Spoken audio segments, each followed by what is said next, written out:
Tanda pula suami Mune latawe Wan bela kamini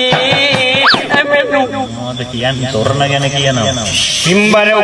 උපාසිකාවියනි අද මේ පිම්බර පුසන් පෝදින මේ පුණ්‍ය භූමියට අපි රැස්ව සිටින්නේ මහා තොරන් රාජයා සහ මහා දන්සල් රාජයා ඔබ හමුවේ තැබීමටයි අන්නේ ඒ පිම්බර අවස්ථාව මා විරුදුවකින් ඔබ හමුවේ තබන පොසොන් සඳයි සඳේයි මතියයි යගේ තොරණයි මුළු පුරවරෙලිය කරන දන්සල් කුසුනාරි සුවඳයි දන්සල් මොනවද තොරණ ගැන මං ගැන පොඩ වර්ණනා කරනවා කැමරාවේ පටන් ගන්න සුමති මහත්තයා කියන්නේ මේ සුමති අයියා කියන්නේ මා පුඩා කල සිට හඳුනන අනිවාර්යෙන්ම තොරන් වල කෙල පැමිණි පුද්ගලයෙක්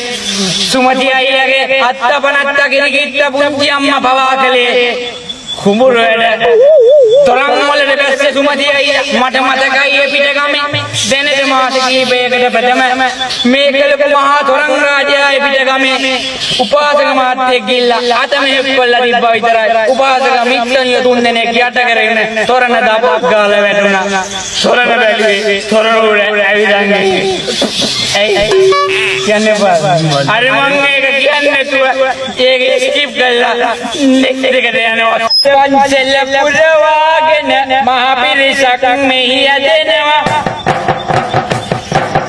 අම්මා මුත්ත කාලේ දැක නැති තොරණක් අද දකින්නවා